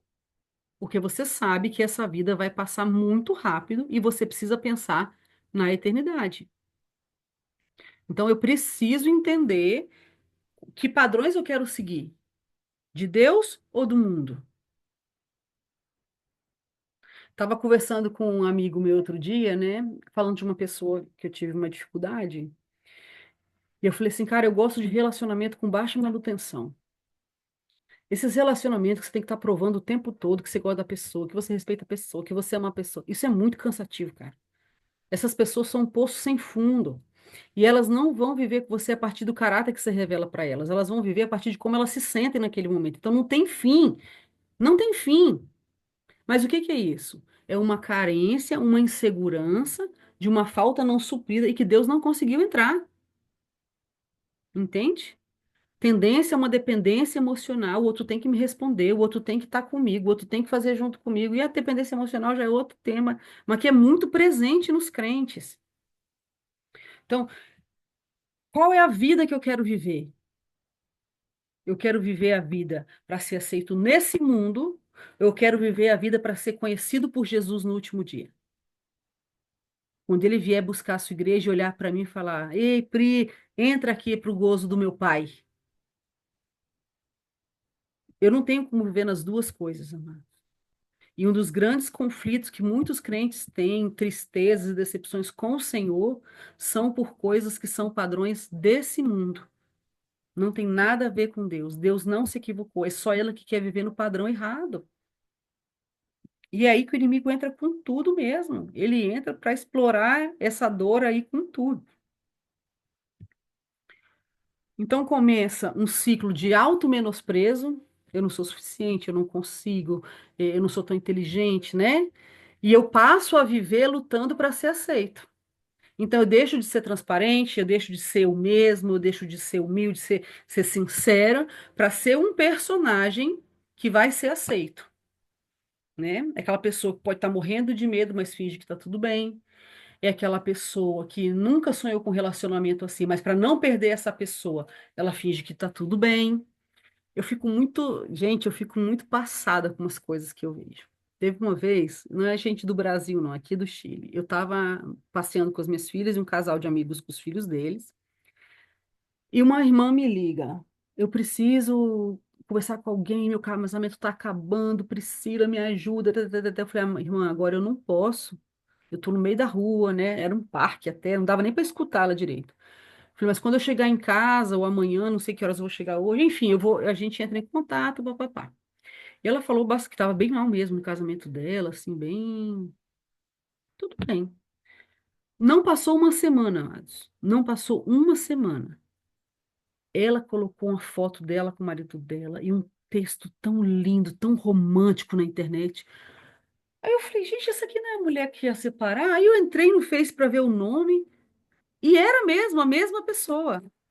Eu falei, cara, que louco, né? Como é que a gente passa a viver por essa aparência? Conheço outra pessoa que toda semana reclamava do marido para mim e toda semana fazia declaração no Face. Queria separar, mas toda semana fazia declaração no Facebook. Eu ficava olhando assim. Então, o que que eu passo a fazer? Eu passo a deixar minha autenticidade, eu ignoro o que eu sinto, eu ignoro o que me dói, eu ignoro o que me incomoda, o que está me matando, e eu me adapto à realidade para eu ser aceita, para ficar da cor da decoração. Entende? Então, a minha identidade mesmo, ela vai sendo espremida aí dentro dessa couraça que eu invento para ser mais popular, para ser aceito, para não ser humilhado, para não ser rejeitado, tá certo? Então, aí vão surgindo personalidades distorcidas, porque eu começo a me manipular e manipular situações para ser aceito, tá? E aí eu vou distorcendo, distorcendo, distorcendo. Então, tem pessoas que, se você vê ao longo da vida o que é hoje, não tem nada a ver. De tanta coisa que foi sofrendo, de tantas formas que foi se moldando, se moldando, se moldando, que ela já não sabe quem ela é mais, tá? Então, o que que acontece? Falei aqui que a dor emocional é pior que a dor física. Então, as maiores tentações que a gente sofre vêm quando a gente tem uma dor emocional, tá? Eu falei para vocês, e o diabo vai explorar essa dor, tá? Todas as formas que ele pode. Então, no momento que você está mais angustiado, ou triste, ou abatido, aconteceu alguma coisa que realmente te afetou, aí vão vir as maiores tentações, no seu momento de maior fragilidade. Por exemplo, se você tem um pecado que você cai nele de tempos em tempos, por exemplo, um pecado que é muito comum a gente escutar os jovens hoje, é pornografia e masturbação, tá? Eu falo os jovens porque eles são os que confessam. Porque vocês não têm ideia do tanto de líder, de pastor, de gente referente na igreja que luta com a mesma coisa, mas nunca vai falar. Muito bem. Quando você tem um pecado que você sempre cai nele, vou pegar esse exemplo, por exemplo, a masturbação, a pessoa fala assim, poxa, consegui ficar 6 meses sem cair, Pri, e agora caí de novo. Se a pessoa põe a atenção na vida dela, ela vai perceber que antes desse cair, teve uma emoção. Alguma dor foi tocada, foi ativada. Então, o cérebro, para te ajudar, ele vai buscar o prazer imediato. Para te tirar daquela dor, ele vai buscar um prazer imediato que vai te tirar dali. Pecado sexual. Eu vou falar mais na frente todos que podem ser. Mas a ideia aqui agora, nesse momento, é a dor emocional vai abrir um espaço para vir uma tentação muito forte, tá? Aqui. Então, o ciclo pecaminoso é esse daqui. Você sente uma dor, você vai buscar um prazer. Tá? Aí você vai sentir depois mais dor e você vai buscar mais prazer, né? A Bíblia fala que um abismo chama outro abismo, né? Você nunca para, nunca vai ser menos do que você já fez. Você sempre vai por mais. Então, eu preciso entender que o inimigo vai me tentar mais fortemente quando ele consegue gatilhar uma dor emocional. Por quê? Porque isso vai doer muito forte dentro de mim. E o meu cérebro vai buscar o caminho, né, neural, para o prazer mais rápido que tem. né? Esse sistema de recompensa que a gente faz. Então, tipo assim, se eu tô aqui e, não sei, eu brigo com meu marido, ele me humilha publicamente, sei lá, uma coisa assim, e o meu vício era pornografia, logo depois desse problema que a gente teve, alguma coisa vai acontecer para me levar para lá, seja qualquer pecado que você tenha. Então, a ideia é entrar nesse ciclo pecaminoso e não sair dele. Sempre que eu tenho uma dor emocional, eu vou ter dois caminhos. Ou eu corro para o meu pai, para Deus, para que ele me supra e me dê experiências substitutivas, ou eu vou para o caminho que eu já conheço, que é o prazer instantâneo, que é a luxúria. Entende? Luxúria não é só sobre pecado sexual. Luxúria é qualquer prazer momentâneo e instantâneo que substitui o amor verdadeiro, tá? Então, eu posso ir para Deus e ele me acolher, e ele me curar, e ele me dar experiências substitutivas, ou eu posso correr para a luxúria, para o prazer que eu estou acostumada. Só que esse prazer vai passar rapidinho. É igual comer farinha branca, né? Rapidinho a saciedade passa. Então vai vir mais dor, porque vai vir dor, vai vir vergonha, e aí eu vou querer uma dose maior de prazer. A que eu tive antes já não funciona. E é um ciclo vicioso mesmo, como qualquer droga. Entendeu? Por isso que o pessoal fala que a pornografia vicia como qualquer droga e às vezes é pior, entende? Porque o seu cérebro vai pedir sempre mais, uma dose sempre maior. Então, esse é o ciclo que o diabo quer que a gente entre. Então, eu chamo de escapes. Quando a dor não curada nos faz buscar um alívio. Nosso desespero por alívio nos leva a buscar escapes, pecados que nos tragam alívio rápido. Luxúria, que é o que eu expliquei. Aí eu quero dar uns exemplos para vocês. Pornografia, álcool, mentira, gula, consumismo, né? Comprar, comprar, comprar, comprar, comprar, drogas, masturbação ou relações sexuais ilícitas, tá? Bem como vou entrar aqui não. Ativismo religioso, até o próprio ministério religioso pode ser um escape. Né? Eu estou com problema em casa, meus filhos estão rebeldes, não entendo meu marido, se enfia nas coisas de Deus. Né? Faz a obra de Deus, deixando a casa toda destrambelhada. Isso também pode ser escape, tá? Aí a pessoa às vezes fala para mim assim, não, mas eu não sou viciada em álcool, eu sou crente. Tomo um vinhozinho com meu marido, uma cervejinha com meu esposo. Eu não quero entrar aqui no mérito teológico de cada igreja de vocês. Estou falando o que eu escuto, tá? Mas eu tive um amigo missionário que ele falou assim: eu nunca fui adicto a álcool. Ele é americano, então lá a cultura também é diferente, né? Mas eu percebi que todos os dias, quando terminava o meu trabalho cansativo, duro, eu sentava no sofá, botava um jogo e bebia uma cerveja, uma cerveja. E era suficiente. Tomava um banho, ia para a cama de boa, estava super bem. Isso era normal. Ele falou até que um dia que Deus falou para mim assim: você tá viciado. Ele falou assim: não, senhor, eu não sou alcoólatra. Eu tomo uma cerveja. E Deus falou assim: então não toma hoje. E ele falou assim: foi uma luta eu não tomar aquela cerveja naquele dia. E ali eu percebi que eu estava viciado em uma cerveja todos os dias. Entende? Porque nós estamos falando de vício no sentido de te desumanizar. Nós estamos falando do escape que o seu cérebro sempre vai correr para não pensar na vida, para não sofrer a dor. Entende? A gente brinca muito com comida, né? A gente fala, crente não bebe, mas come e faz piada. Gente, isso é um pecado sério. A palavra diz que o guloso, o glutão, ele não vai entrar no reino dos céus. Não vai entrar no reino dos céus, é sério. Não é brincadeira, né? E tantos outros que tem aqui. Tem gente que tem que comprar, comprar, comprar, comprar, comprar, comprar, comprar, comprar, comprar, comprar. Eu lembro de uma pessoa que eu conheci que ela não tinha o que comer.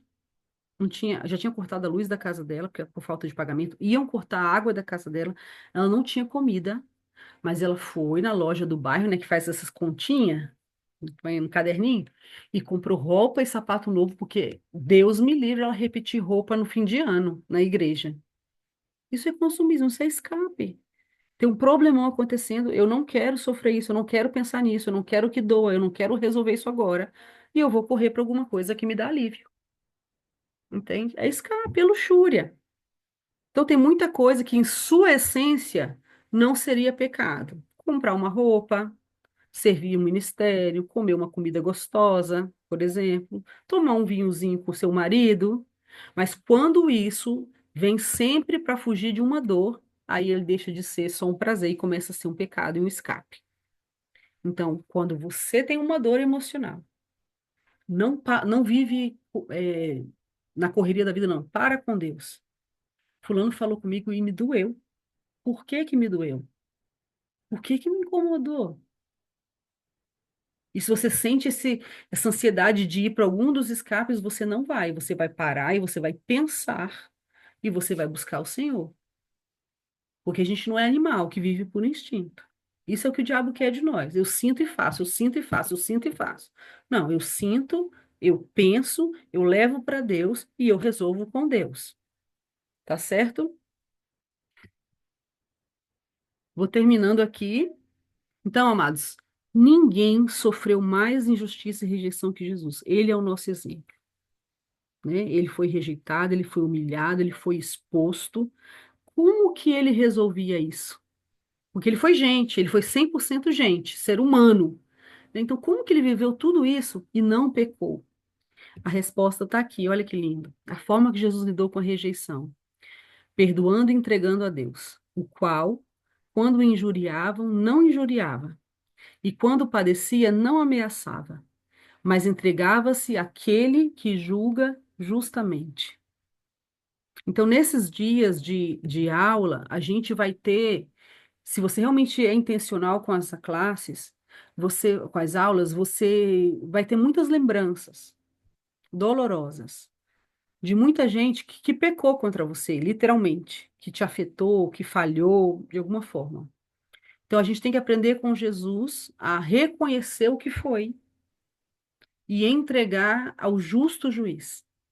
Eu quero ser livre disso, eu não quero carregar essa dívida, né? Então, é doloroso, é triste, e eu falo para os meninos aqui, tá doendo? Tá. Então, deixa doer, tem que doer como nunca, para não doer nunca mais, né? Como qualquer cicatriz. Você depois aperta, você pega, você expõe ao sol e você não sente nada mais.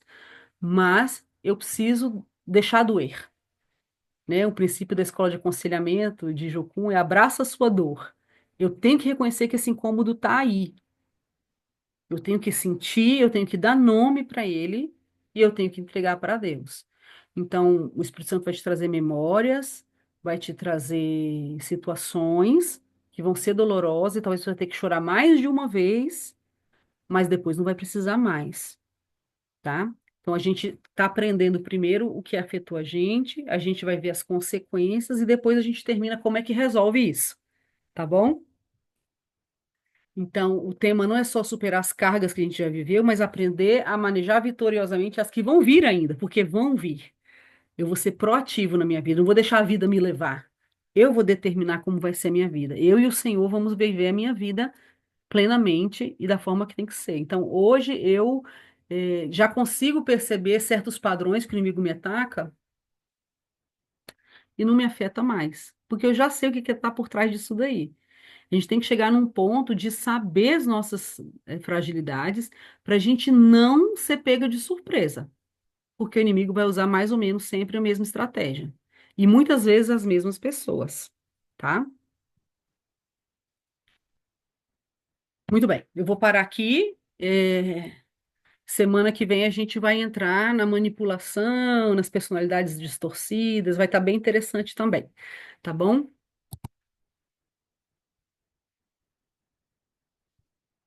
Muito bem. O que que a gente precisa nessa semana que segue? Eu fico muito triste quando eu estou compartilhando uma aula e as pessoas querem uma lista de coisas.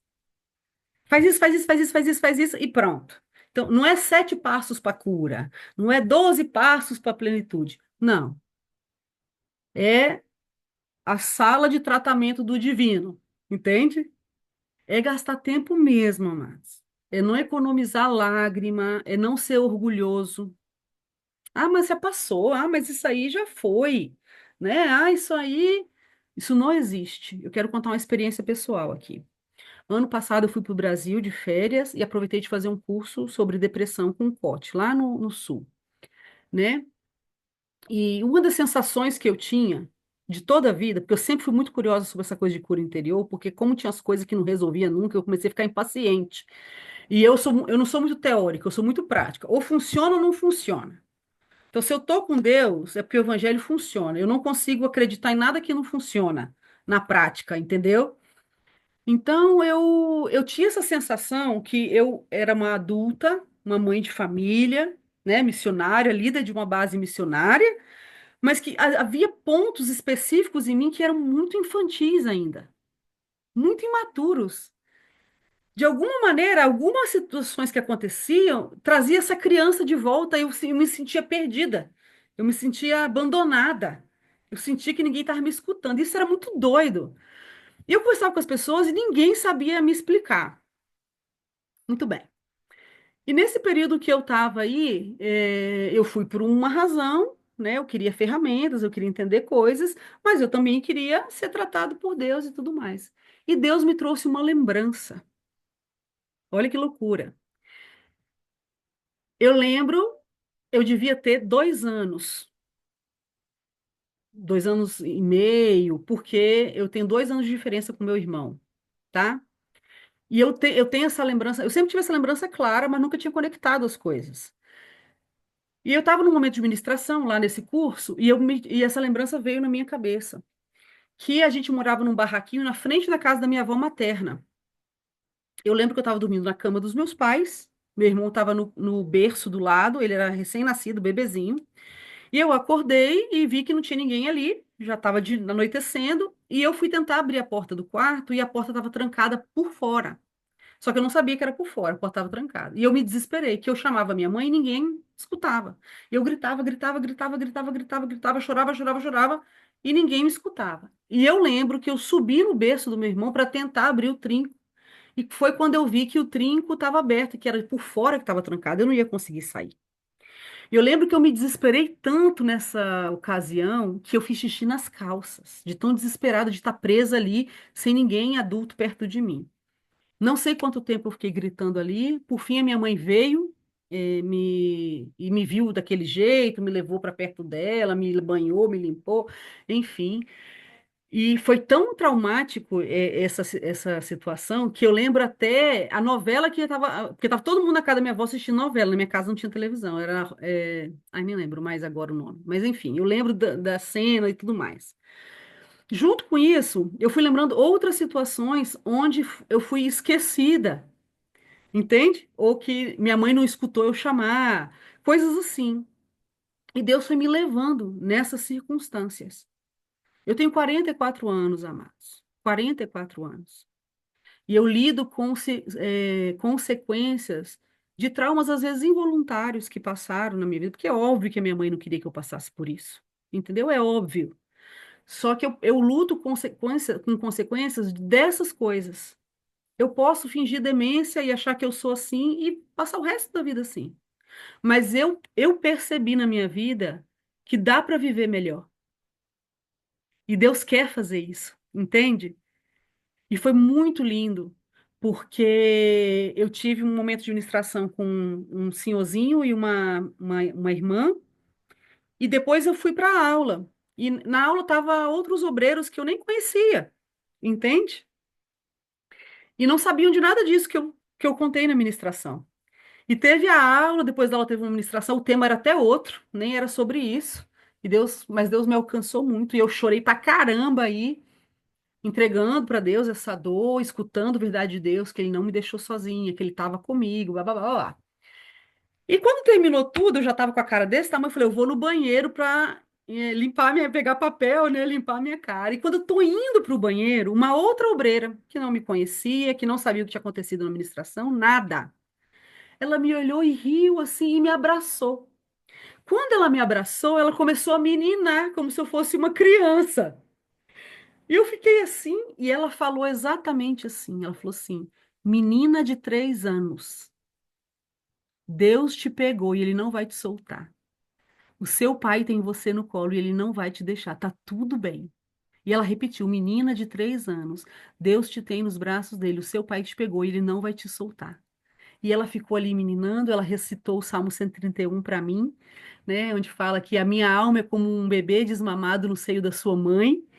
E foi uma coisa tão linda, porque ela não tinha como saber que esse foi o centro da minha ministração, que foi o que Deus me trouxe à memória.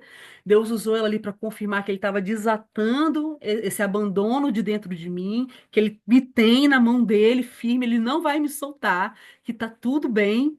Então, isso é uma experiência, tá, amados? Isso não é uma doutrina. Mas o que eu quero dizer para você é que você pode ser orgulhoso e dizer: Isso foi há muito tempo, já não tem mais nada a ver. Ou você pode pelo menos sentar com o Espírito Santo e falar assim: "Oh, isso que eu estou me lembrando, me afetou? Como me afetou? Mudou quem eu era no Senhor? Mudou, limitou o meu potencial, limitou o que eu posso sonhar com o Senhor, limitou o que eu posso viver com o Senhor, porque limita a gente. Porque gera estruturas mentais e psicológicas que limitam o que a gente pode acreditar e alcançar. Então, eu queria te animar que essas aulas não sejam só informação, que você realmente tome tempo com o Espírito Santo, deixe ele te levar onde for, por pior que seja. Porque se ele te leva, é porque ele quer te libertar ali. Ele quer desamarrar coisas que o inimigo tentou atar na sua vida para você não ser quem você pode ser plenamente e não viver o que você pode viver plenamente com Deus. Deus está interessado em fazer a gente livre e são e santos. Entende? Meu marido tem um estudo muito bom, quem sabe no futuro, se vocês querem, pode fazer. E ele explica que a gente não consegue santidade sem a sanidade. A gente precisa ser curado por Deus para ser realmente santo. É baseado em Jeremias, é muito bom, muito lindo. Então, às vezes você está lutando para ser santo em áreas, romper em áreas que você não vai conseguir avançar se você não volta lá atrás. Tem que voltar lá atrás, onde o diabo te atou, para Deus te desatar, tirar essa mentira, colocar uma verdade na sua vida e você vai romper, você vai fluir. Tá bom, amados? Vamos orar então, para a gente terminar. Senhor, eu agradeço por cada pessoa que conseguiu entrar hoje e pelas pessoas que vão ver depois. Senhor, eu entrego nas suas mãos a minha limitação, Senhor, mas eu sei que o teu Espírito Santo é o melhor professor. E é tão lindo como o Espírito Santo nos guia à verdade. É tão lindo como o Senhor está preocupado em nos fazer livres, em nos curar, em nos dar plenitude de vida, de abundância de paz. Senhor, eu sei que quando a gente se compromete a meter-nos com o Senhor em um tema, tem muitas lutas, muitas coisas acontecem. Cansaço, preguiça, desânimo, muita coisa. Eu oro para que o Senhor batalhe por nós nas regiões celestiais. Eu oro para que cada pessoa tome esse desafio para a vida com seriedade, Senhor, e com a disposição que Ele demanda. Que o nosso inimigo não tenha vantagem sobre nós. Que nós sejamos guiados pelo Teu Espírito Santo, rumo à vida que o Senhor conquistou para nós, Jesus. E eu oro e eu peço que o Senhor quebrante o nosso coração, nos dê um coração quebrantado, humilde, ensinável, Senhor, para receber as verdades, ainda aquelas que doem, que machucam. Que o Senhor limpe nossas feridas, que o Senhor passe o teu bálsamo nas nossas feridas e que o Senhor nos cure para que a gente possa fluir em tudo que o Senhor desejou para nós, tudo que o Senhor planejou para nós, tudo que está escrito no teu livro para nós, Senhor. Ajuda cada um de nós a ser muito intencional nesse processo, a lutar, a vencer a nossa incredulidade e ter fé que o Senhor é um Deus real, presente, amoroso e interessado em trazer a sua vida para nós e nos dar plenitude. Eu te agradeço por essa oportunidade mais uma vez, Pai. Em nome de Jesus. Em nome de Jesus. Amém. Boa noite, gente.